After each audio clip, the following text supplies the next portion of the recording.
And we are live here in the Storycraft Cafe. I am your host, Hank Garner. Today, I am super excited to have a friend of mine and a longtime Dabble user and a writer who finds himself at an interesting point in his writing career. And I thought this would be a super fun conversation to have. John Bredesen, thank you for joining me today and welcome to the show. Thanks for having me, Hank. Good to be here. I'm super excited to have you. I always like to start the conversation off with a fun icebreaker to kind of set the tone. And one question that I absolutely love to ask people, and because I love the breadth of answers that I get to this, but that one question I love to ask people to start with is, what is your first memory of wanting to be a writer or storyteller? That's interesting. It wasn't when I was really young. It wasn't when it wasn't growing up. I didn't write stories as a kid. I read a lot. My dad, interestingly, I really got into reading when my dad took a science fiction class when I was in high school. He was going back to school and took a science fiction class, and he brought all his books home, and I was just, whoa, this is great. Yeah. Short stories, novels, everything. And I did a lot of reading, and I think you'd call me a voracious reader. Yeah. A lot of books. And so a lot of stories, a lot of movies. When I got 30s, 40s, I started running into people who had written their own books. Most of them were nonfiction. And I thought, oh, that's kind of cool. That'd be kind of cool. And I'd kind of always had, it'd be cool to kind of write, but hadn't actually done anything about it. A couple of years before I was going to retire. Yeah. And I wish the story was, angels from heaven and all these kinds of things. But no, I was sitting watching a boring TV show one night, and I thought, I'm going to retire and become a writer. And there was this epiphany. Yeah. I'm going to do that. And so it wasn't really that long ago that I had that desire to write stories. I've had lots of ideas. That fortunately hasn't been a problem. Yeah. I've had other problems, but not the idea point one. I love that, and like I said, everyone has a different story of I think we all are storytellers by nature. We're a storytelling species. It's innate in us, and if you were stuck in a room with 100 people and you ask those 100 people, how many of you think that you have a story in you? I think most people would raise their hands. But then if you said, okay, now how many have you done something about it? Then, a Much small smaller fraction number. of that, would raise their hands. And then if you say, okay, how many have you finished? And it would be even smaller, maybe one, or, if you're lucky, one. So it's an interesting thing for something that is built into us.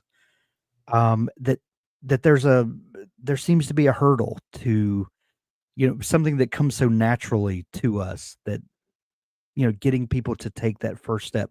Yours was just an epiphany. You just had to, was this something that had been brewing for a while? Were there certain, I guess let me ask it this way. Was there ever a book that you read and at the end of it, you thought, wow, that was such a moving experience, or I had such a great time with that. I would like to do that. Or maybe another side to that same question is, did you ever read a book and just get thoroughly disgusted and think, oh, I could do so much better than that? Did you ever have an experience like that? Because I've heard both sides of that from people.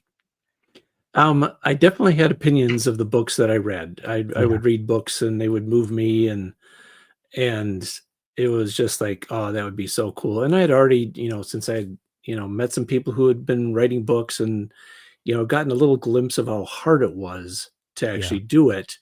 They were kind of already, I don't know, up on a pedestal might be too strong of a word, but I already thought that'd be really cool and that'd be really hard and kind of a aspirational, but not actually doing anything about it. So maybe kind of a dream category. Right. I remember I read, I don't know, it was one of the first fantasy anti-hero, and I'm unfortunately spacing on the name right now. I was angry with that book. That was when I realized that I just don't like anti-hero books. And that's fine, people do and Right. everything, and, but that wasn't for me. Yeah, The good has to win in the end, uh, and good doesn't yeah, necessarily have to mean perfect, right. but the people that you're rooting for need to win in the end.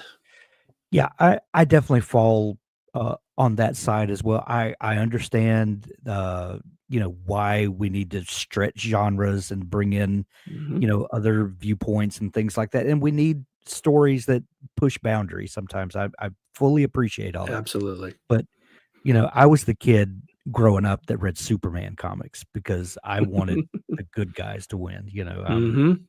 yeah, so I can Yep. appreciate that. I can appreciate that. Those stories that your dad had, that you started reading and, started developing a love for science fiction. Do you remember any of those stories or the authors? And, It was a lot of the classics, yeah, it was Asimov and Clarke and Heinlein and, yeah, Bradbury and a number of those, and a lot of it was short stories, so there were yeah, books, Science Fiction Hall of Fame, volume 1 and 2, I think was one of them. yeah, Um, and so there was a lot of short stories. There was 1 or 2 novels, I don't remember what they were. They were probably an Asimov thing, um, and so the short stories, you could just consume them, and you get so many different universes in very short order, right, and right, that was just, um, you know, open the mind and, "Oh, this is really cool," and yeah. read them several times even that semester. I'm pretty sure I read them more than my dad did. Oh, I love it. I also, kind of cut my teeth on some of the golden age sci-fi. I had, an uncle and an aunt, my mom's brother and sister, that they had boxes of books at my grandparents' house, and they would have been teenagers in the '60s, and, so I was born in the early '70s, and I remember, in about '78 or '79, digging through the storage room at my grandparents' house and finding these boxes of books and going through old Heinlein books and, y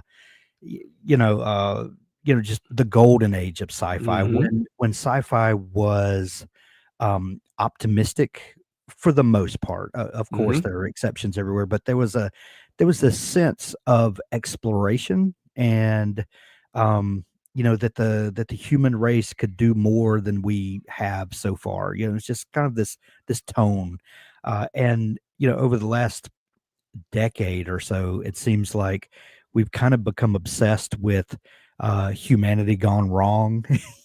In science fiction, mhm, there's a lot of those kind of stories, and I yep. love to see when optimistic, that's the word I'm looking for, optimistic sci-fi comes back around, and we're back to challenging ourselves and looking for, brighter futures and, things like that, so, um, I guess that probably says more about my taste, than No, anything, but yeah, I'm with you. It's the, you can have really bad circumstances, yeah. um, that a good person is trying to succeed in. Yeah, And I enjoy those kinds of stories too. The world can be, post-apocalyptic and all those kinds of things. You can have really bad scenarios. Um, as long as there's someone in there who's trying to head in the right direction. yeah, yeah, Interesting. I like kind of the good stuff. One of the challenges I've had in writing fiction is being bad to my characters. Right? You're supposed to be mean to your characters, yeah, and I really struggle with that. yeah, When I'm I struggled with that for a while, but I learned pretty well how to be devious to my characters. Yeah, That's I'm getting better, but yeah, that's something it just does things don't occur to me, and how can I be mean to this person? And, my right. first 5 options are pretty lame in terms of storytelling, so Yeah, I have to that's intentionally funny. work in that area. Yeah, that's funny. Welcome to everybody in the chat, along with us. B, Paula, good to see you. Several other folks here. B said, My first sci-fi book was I, Robot, Love at First Word. My dad was Yep. reading. I love that. I still have a copy on my shelf up here, but it's out of reach. But yeah, I love that. And Have Spacesuit Will Travel is one that I salvaged from my aunt's reading box that it still sits on my shelf up here. Mhm. Some of those early loves it's just hard to separate from. Um, John, you spent the majority or all of your working career in IT. Mhm. One thing that I love to explore is finding out, you know, writing there's usually a circuitous route that winds us up, where we are. It's very rarely a straight line. I've said Mhm. before that I've done like 1,700 author interviews, and out of that 1,700, I can count probably on one hand the people that said their only goal in life was to become an author and their sole pursuit was figuring out how to do that. And so they go to college, they get an MFA, they start, submitting to short story, Mhm. back when there were magazines that published short stories, or that, and that's their sole pursuit. The majority of people kind of go through life and they collect some experience over here and they collect some experience over here, and they have, great relationships, and they have, not so great relationships, and all of those things feed the creative mind. Um, and so, with you having worked in IT, what do you feel like that experience, that time in that field, maybe the specific work? I don't know. You tell me. What do you think that added to your toolbox as a writer? Were there things that you can look back on now and say, "Oh, I'm so thankful I had this experience, or I did this work, or what have Well, you?" fortunately, I worked in a number of different places. I worked in universities, I worked at food companies, medical companies, other manufacturing companies, and just the audience. So, you're in IT and you're Yeah. producing work that is being used by others in the company, and they don't have a choice, right? Right. I'm part of the IT department. They've got to use the stuff we put there. And you come in contact with an extremely wide variety of people, and you're working with them on a longer term basis. It isn't transactional like a clerk in a store. You meet a wider range in a different kind of way. This is more solving problems, moving the business forward, et cetera, on that. And just all the different ways that people looked at technology, all the different ways people looked at the business, I think kind of broadened my horizon of how to think about the world. That the way I see the world, I might be pretty confident of it, but there's a really good chance that there's other equally valid ways of looking at the world. Sure. Um, Sure. and that was, I think, important. Another one is I had to write a lot, and so yeah, I wrote code at the beginning of my career, but there was a lot of memos and documents and manuals and all those kinds of things. One of the other challenges I've had is when you write those things, you have to be terse. Yeah. When you're sending an email, no one reads past the first 3 lines. So, Get you've to the gotta point. write stuff, you gotta put a summary at the top. If there's 2 things you want them to remember, you put those 2 at the top, and Right. maybe you explain it in the background, but so I would write, and then I would rip out words and sentences, and then rip out another pass, and then when I get to writing to fiction, I'd write a short story and it would be like 400 words. It's like, okay, this is not, I need to figure out how to do description. I need to figure out how to add some exposition in. Not a lot, because I Yeah. prefer when I get to I remember reading Tom Clancy books and getting to the pages and pages describing a weapon system. And it's like right over to the end. I mean, scan for the dialogue tags Right. and go to that stuff. Um, Yeah. and coming from Asimov, Asimov was almost all dialogue. Right. There wasn't a lot of non-dialogue action going on in his stories, and I enjoyed that. So I've Yeah. had to kind of learn how to put some of the words back into it after IT taught me to take it out. Well, another thing about Clancy, and a friend of mine and I used to trade Clancy books back and forth back in the '90s, and kind of a running joke would be, well, I'm on page 150 and he's still introducing characters. He had these massive, Mhm. character, the cast of characters. It was wild. He was something else. Sorely missed in the writing community. But yeah, you're absolutely right. If you could be a balance between Clancy and Asimov, and make a hybrid of those two writing styles, that would probably Mhm. be the the golden fleece or something. That's But pretty amazing. when I decided I was gonna go get into writing, Yeah, I knew I needed to, like, actually write, and so I had a document called Practice, and I'd sit down a few minutes every night, and I'd start writing stuff, and trying to figure out how to improve, like, how to get even I wasn't even at the story point. I was still at characters and descriptions, and I came across the suggestion that, hey, take the authors that you like and kind of transcribe. Just look at the book and type it in yourself so it runs through your brain and your fingers, just so you see how they do stuff. And that was a really useful thing for me. I didn't go back and do it with Asimov because I actually haven't read any of his in a while, but Scalzi and some of the other current today writers, and you see the skill that they bring to the table, and it's an interesting way to learn. yeah, for sure.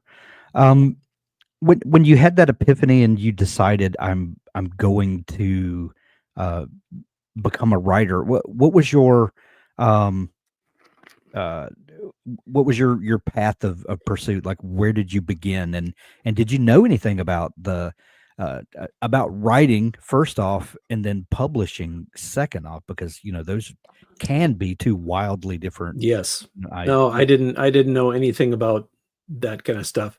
Yeah, Another one of the things that the IT career gave me, and actually I think most careers do, is that you have to learn a lot.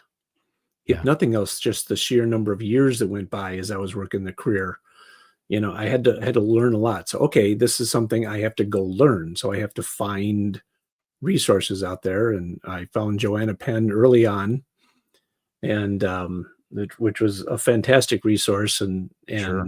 got A kind of a creative pen. glimpse of what the whole publishing and all that was going to be. But learning about craft and doing writing, and just write, just get out there and do stuff. So tried doing that. I found some contests, some little writing contests, New York, I don't remember. Um, the I did some of those. I didn't win anything, but had some interesting.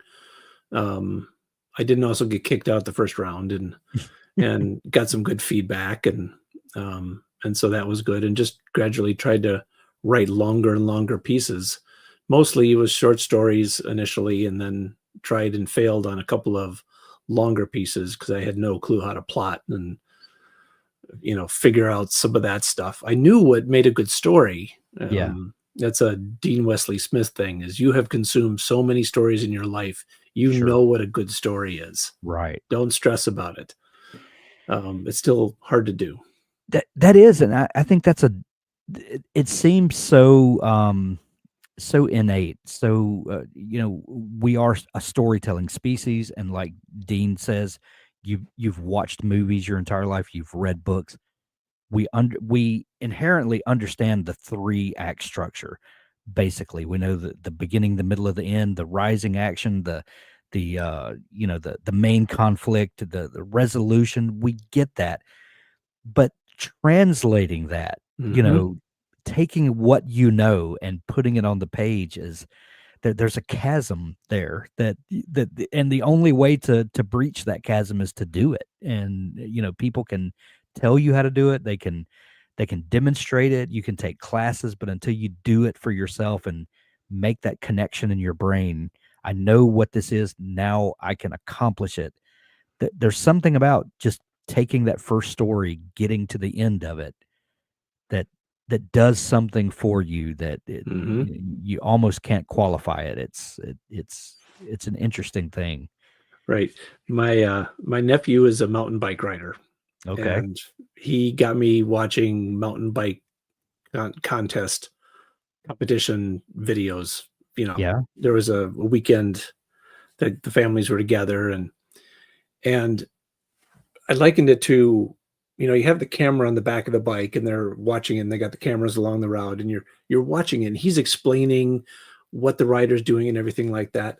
I know for a fact that if I actually got on a bike and started going down those paths, even if it was one I had watched them do it 100 times, the actual doing is very, very different than experiencing it and analyzing it. 100%. 100%. So, yeah, it was starting to write those things, I got a whole big pile of really crappy short stories. Well, and that reminds me of one of my favorite pieces of writing advice from Ray Bradbury, and you mentioned Ray Bradbury earlier. But his advice to new writers was always write a short story every week. Take 3 or 4 days to actually pound out the story, take a couple of days to edit it, and then Mhm, Monday of the next week start on another one. And he would kind of joke that, surely you can't write 50 bad short stories in a row, if you do this every week of the year. mhm, And that's a joke, but it's kinda true, it that is. once you work that muscle over and over and over, you already know how to tell stories. You know what stories look like. Can you wade through the mud enough so that all Mhm, the gears click for you? And once that happens, Shazam, you're a writer. Once you write the end, you're officially a writer. mhm, Yeah, published author, we can quibble over that all day long, but you know, you're a storyteller. And I know that you started with writing short fiction and you published quite a number of stories and you've been in some anthologies and stuff. Was that your initial focus? And was it from the influence of people like Bradbury that got you focused on short fiction? um, not specifically Bradbury, and the short stories, um, kind of were, I don't know how to do something bigger, so I'm gonna start Yeah. short Yeah. and write those in the contests and the some of the writing exercises and stuff that you read about, they lend themselves to short stories. Yeah. Interesting, I've got 2 published, collections of short stories, and they both came because I was working on a novel, and I got to that part where the brain says, "This is too hard. Oh, look, shiny." And they were both just concepts that I came up with, and I wrote, a dozen short stories and put them out there in books, and then went back to the novel, which is why it took about 2 years to get that. The one novel I have finished, Yeah. it's not released yet. It I started the Dabble project 2 years before I finished it. I I can relate to that. I understand that fully, fully. I'm very much Um, hoping the next one doesn't take that long.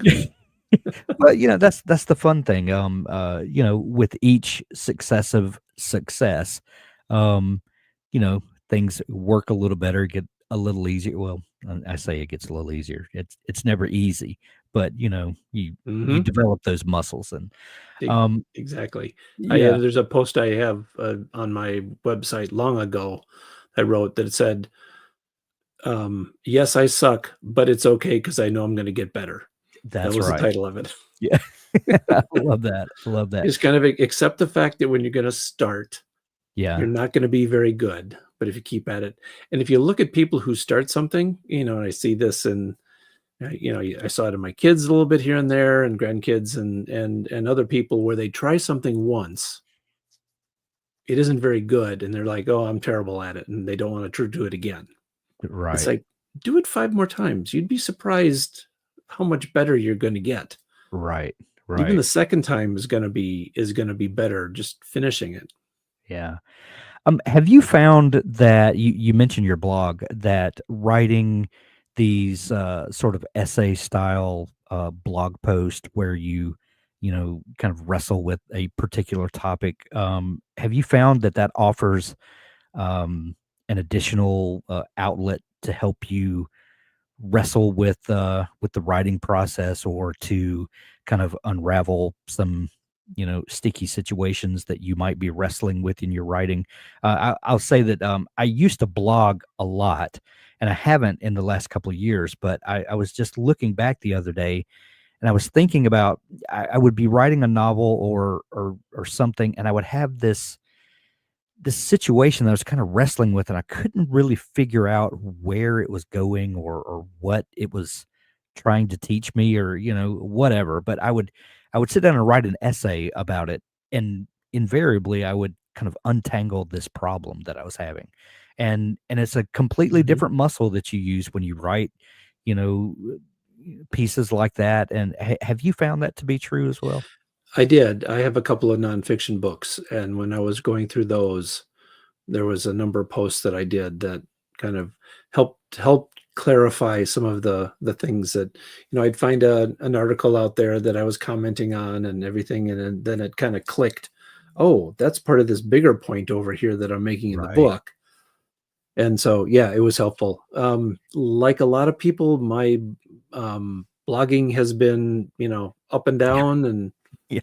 and I haven't been in one of my aggressive blogging modes when I've been in my aggressive writing modes. Now there might be a connection there, um, I understand. but it's one of those things that I know that it's something that if I need to find out how I can enjoy it, because I do enjoy it sometimes and sometimes I don't, and I need to understand what part I do like and not worry about the part I don't like. Yeah, and It- and, a lot of times we'll put these, um, these requirements on ourselves. Well, I need to write a blog post every week, and that could be good, but also, if you don't have anything to say or you don't have anything you're wrestling with, you might just be writing just because you've told yourself you need to do that, and I don't know Mhm. that that's I'm sure there's benefit in that, don't get me wrong, but yeah. Yeah.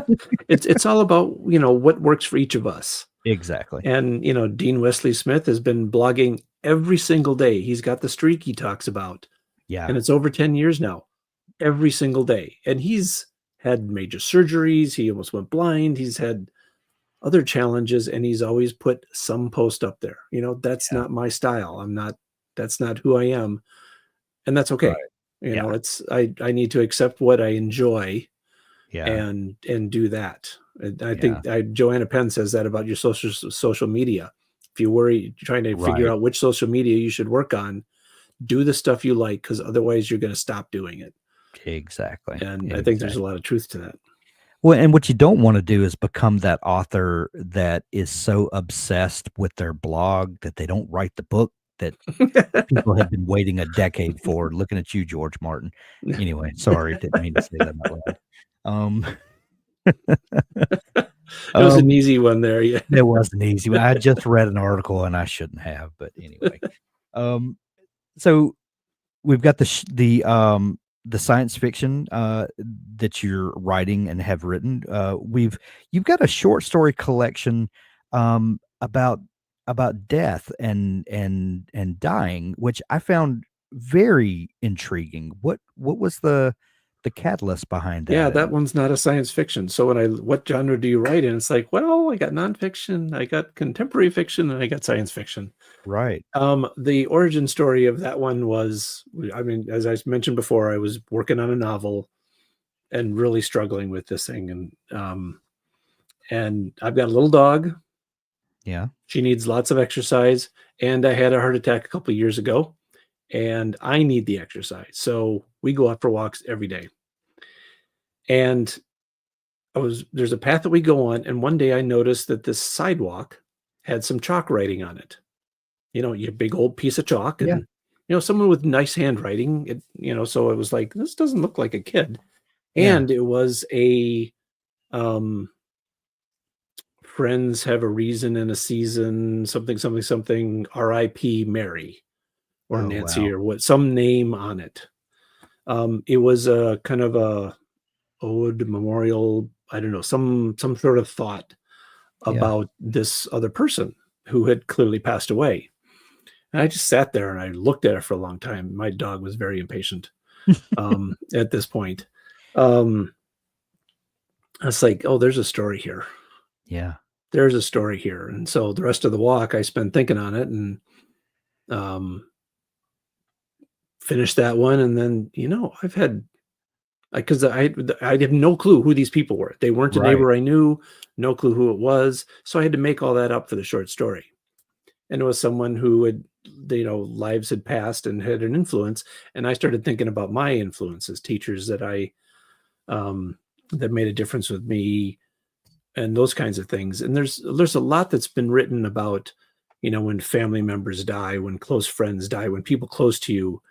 Um, but there's the people that make an impact on your life that were almost like, you bounced off each other, or you were Right. ships passing in the night, and they did something, or they said something, or they were a kind of person that just had a major influence on you. And given that I'm in my 60s now, those people are starting to die. And so you hear about that. And that gave me a bunch of ideas for other stories for that. Um, so it was all started with the chalk writing on a driveway. I love that. I love that so much. Um, when you write a piece of short fiction, do you generally have an idea of where it's going? Do you have a structure in mind? Um, and we'll get to the planning versus plotting Hmm. in a minute when we talk about your novel. But do you approach? I guess the question I'm really trying to ask is, do you approach writing short fiction in the same way that you do long fiction? A lot of times when I'm writing a short story, I can almost hold the entire thing in my head, and I'm Exactly. just Exactly.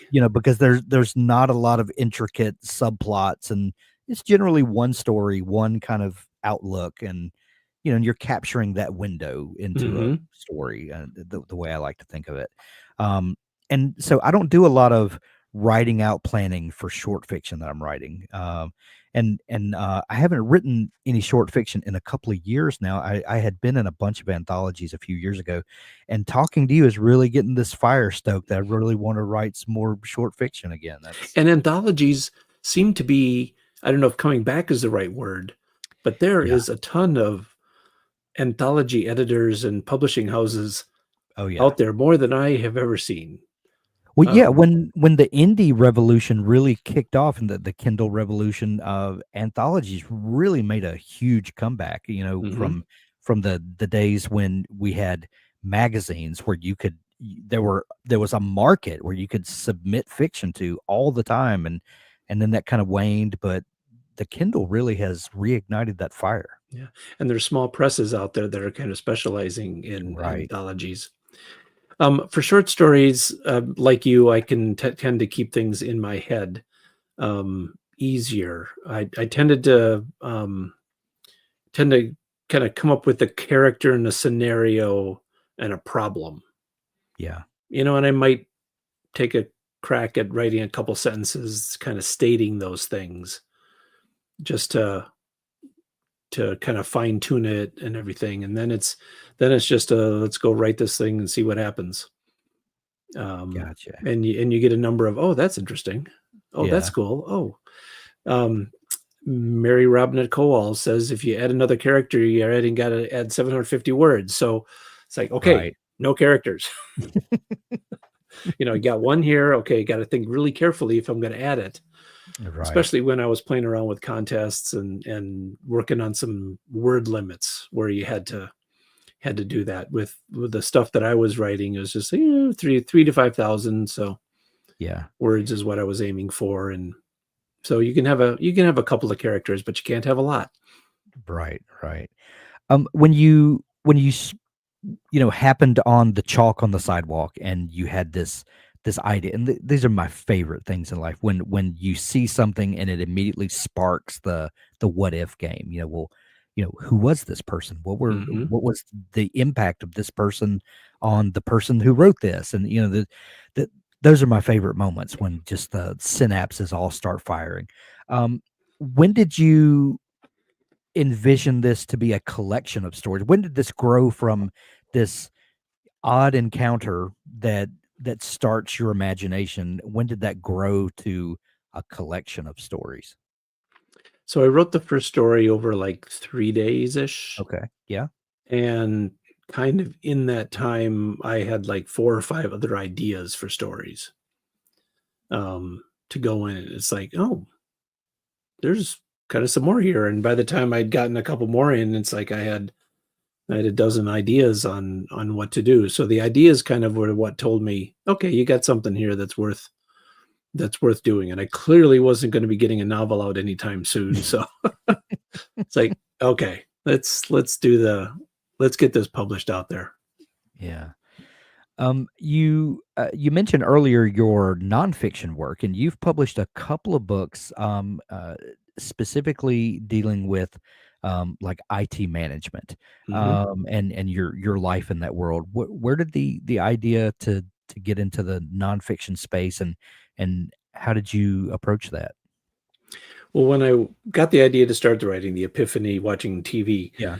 um, it's like fiction, fiction, fiction, fiction, fiction, gonna write Right. fiction, and was kinda working on that, and then, events happened and I retired, and it's like, I have all this stuff. I was in IT for almost 40 years, and I was in leadership for 20 plus years on that, and I have opinions.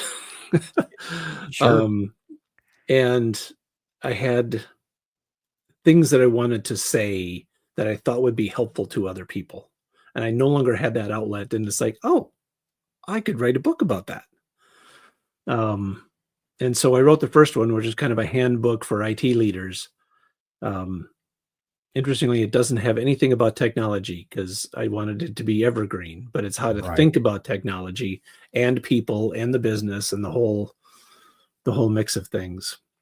And then I got done, and one of the guys who had worked for me was someone who clearly had leadership skills. And we were talking, having lunch, and I got the idea I should do something for new leaders. So I kind of took bits and pieces of that, some of the things, and then added a bunch of how to approach a new IT leadership job. So those two books, the IT Leader's Handbook and the IT Leader's First Days, got done simply because I had opinions and had no place to put them, and it got out the door. I could see a path pretty quickly for the handbook Yeah. onto a completed book, where I still was pretty far away from getting a novel or anything longer done, anything in the fiction world. So Yeah. I took the tangent to do the two IT books and the writing book out, and then came back to fiction. There are obviously differences in writing fiction and nonfiction, but one thing that might be fun to explore is what things are the same for writing fiction and nonfiction when you sit down and you approach the work. What things are similar in writing about IT and your experiences there and the things that you know, and you're imagining made up worlds. Well, there still has to be an entertainment factor, even in nonfiction, and in some cases, I would say, especially in nonfiction, because I've Yeah, read some dreadfully boring haven't nonfiction we IT all? books, Yeah. Oh, yeah. and there has to be some good ones. There are some really good where they actually took some business concepts and wrapped an entire novel around it. Um, that I found really interesting. Now, I did not do that with mine, but it still had to be entertaining. There had to be some humor in it. There had to be kind of a clear line of thinking as you're trying not to do just an info dump. It's like, here's Right. why this is important, and here's the reasons why you think about this, and here's something that you might have experienced in your own life or your own career, and how that can kind of fold in. So the reader has to be able to see themselves in what they're reading. Oh, yeah, that makes sense to me, or I can do that. And it has to be entertaining.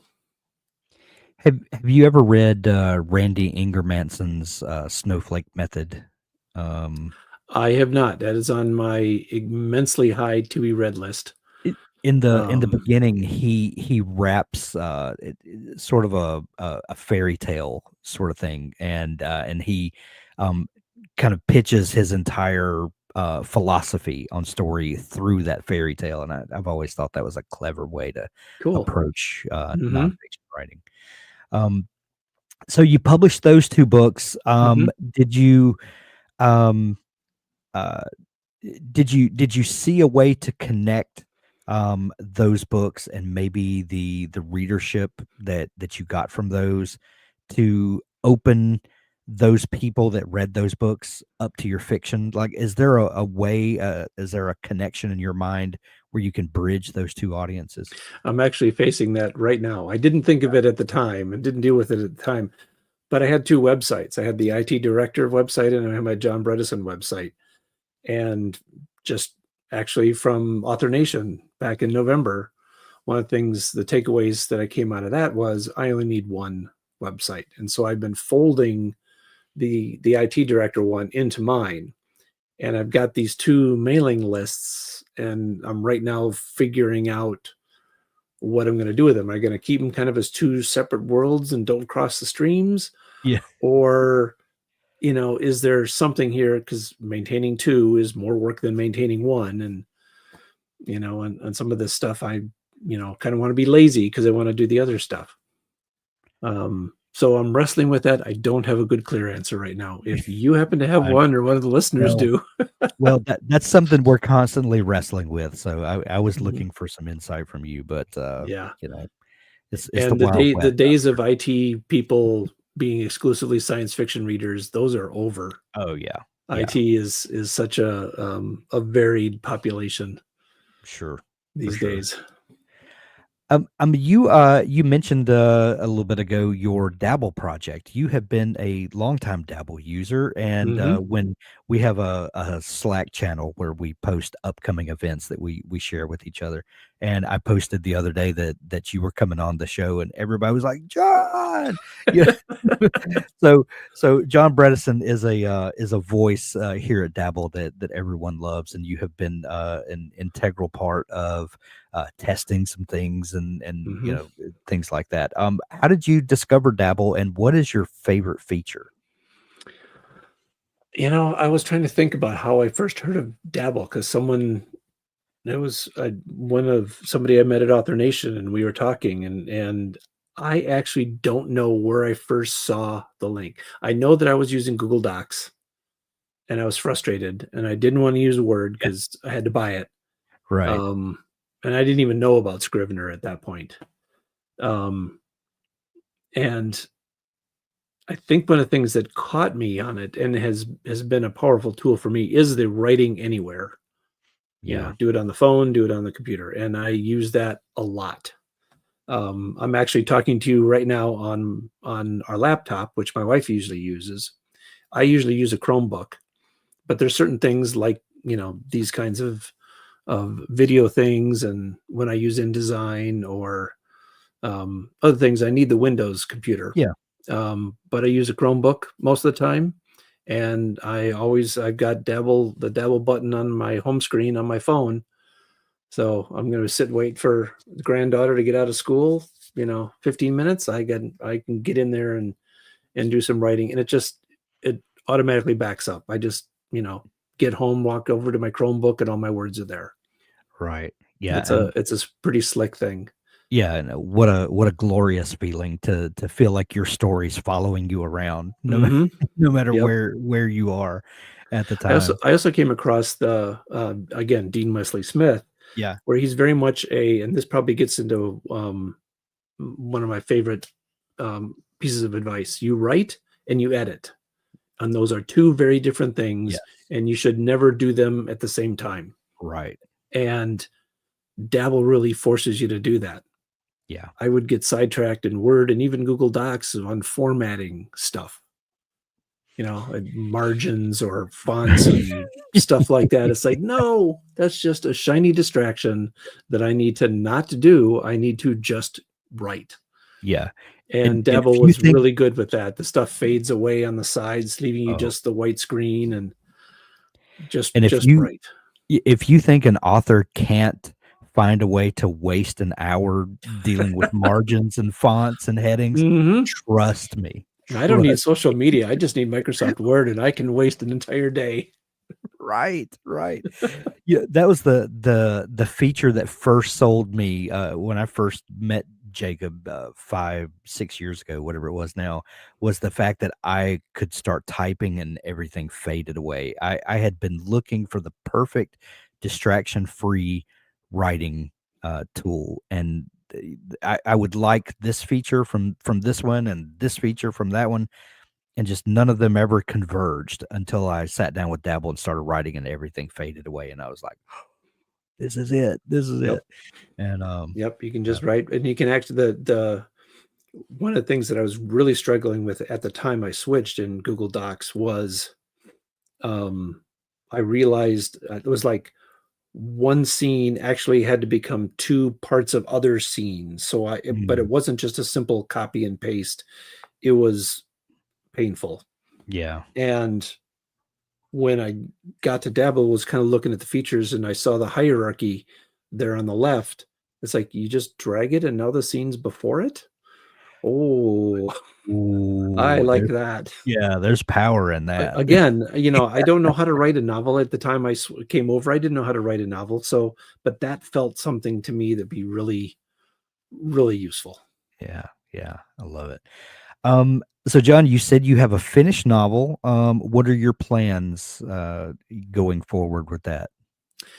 And can The you tell us anything about what kind of story it is? What are Sure. we The It's called The Chess Game, and it takes place on a space station. Humanity's in the stars. That's a lot of where my stuff is at. Humanity has found this alien built space station that is 50 kilometers long and massive around, and the people who built it are long gone. No idea who built it or how. Now the story actually takes place hundreds and hundreds of years later, and humanity has made it their home and all Yeah, that sort of thing. But the actual genesis of the plot actually came directly from my IT career. So as an IT guy, I would watch Star Trek. I would yeah, watch other movies. I would read books.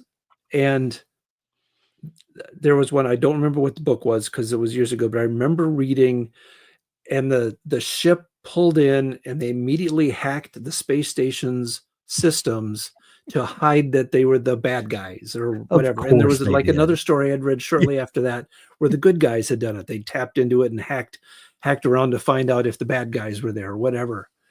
And I'm sitting there going, that there's an IT team there Right. that are going, like hell you're going to do that. And so the main group in the novel is a cyber defense team Oh, um, that's fantastic. that ends up saving the day and yada yada yada. What a unique perspective on that. When you first started talking about it, I was thinking, this is giving Ringworld by Larry Niven, vibes, speaking of old school sci-fi. But I Mhm. love that take on it. The IT crew saves the day. That's a fantastic perspective on that. Are you gonna be publishing it soon, or what's Yeah, the plan? so the plan is to independently publish it. Okay. However, again, this was kind of an author nation, and um, there's a group of us that met at 20 Books and now Author Nation, and we Yeah. get together once a month and kick each other in the butt and laugh a lot. And but As you need. exactly, Yeah. exactly. And I went the independent route because I want to have the control. I want to get it out. I don't Mhm. want to do the multi-year delay, et cetera, et Right. cetera. All the kind of main reasons. And generally that has been a very good thing for me. Sure. But what the conversations with with the other folks have been is the fact that I think the reality is I was afraid to try the traditional for the whole fear of rejection thing, Understood. um, kind of stuff. And it's like, well, I guess that means I kind of have to run this up the flagpole at least a little bit. So I'm going to the Superstars conference in February, and they've got some agents and publishers there. And so I signed up for a couple of pitch slots. Nice, and nice, we'll and see what happens. Now, I'm not going to sit on it and permanently head up the traditional thing if they're not interested in it, which is, you know, the likely scenario, to be yeah. honest, and that's fine. Um, then I'll just go ahead and do the independent publish of it. And if the, lightning strikes, hey, great. Yeah. Well, But I was very afraid of it, so that means that I should try it. of course it does, of course it does, and one of the great benefits of where we find publishing right now is, like you mentioned earlier, there's so many, kind of, hybrid publishers that are indie-minded, but kind of have the muscle of a traditional publisher, and you kinda get the Mhm. best of both worlds, and there's a lot of new places that you could submit to and, try that route as well, so, Yep. um, good luck on that. I So, hope you, thank you. I hope it finds the exact audience that you hope for, but, And I hope that that and it's not the big publishing houses that are here at this conference, it's the smaller yeah, ones, and hopefully they won't be the 2 years until it's published kind of yeah. thing, because I got a whole 'nother set that take place on Crossroads, which is the name of the space station, and, um, that's gonna be done. Well, not as soon as I want, but, eh, Understood, understood, yeah. plotting another series a book was, much easier this time around. The second time around, you learn a lot.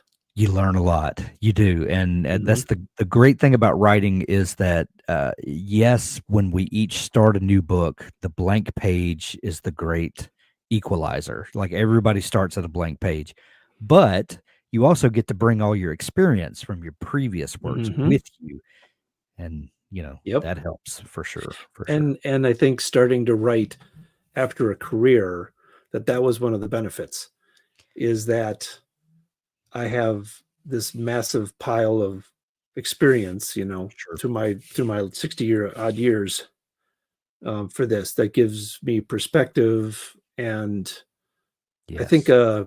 a little more self-awareness about how I work Right. and what works for me. Yeah. Um, and I think that that's a pretty powerful thing. I spent my career finishing things. Mm. I had to Yeah. finish, and Yeah. that is a big, big challenge to writers. I think a lot of people in their career, even maybe especially stay-at-home parents, they have to finish. The kid Yeah. has to go off to school. You have to get the report done. This needs to be done Yeah. at the end of the day. And you develop a sense of your own balance between quality and on time, which I think is invaluable to becoming a writer. Yeah. Yeah. And you've got a head full of characters that you've met along the way that Mhm. will find their way into your story somewhere, Yep. somehow. There are certainly some. Yeah. Going to a writers conference is another way to find a whole set of Oh, characters. for sure, for sure. Yeah. Oh, well, John, we wish you, the best of luck with your new book coming out. I can't wait to hear the story, of how it's gonna find its way to market. I know good things are gonna happen there. But if people are just discovering you and wanna, follow along to see what happens and to dig into all the great stuff that you're up to, where is a good place for them to find you, online and start following you? Sure, johnbredesen.com, JOHNBREDESEN.com. That's kind of my home out on the internet. I do some stuff on social media, but it's more of amusing myself and and a few others there. But that's where you can find out about what I'm up to, and there's a mailing list you can get on. That is one of those things. Also, an Author Nation um, motivated action to get that going. Oh, yeah. Your mailing list is a have to, for sure, for Hmm. sure. Yep, Well, John, this has been so much fun chatting. Thank you for joining us, for our it was fun. It was fun. final, live, interview for the year. We're gonna be cranking things back up in January with lots of new guests and, lots of fun insights into the writing life. John, thank you so much for taking time to come on the Thank you, show. Hank, for having me today.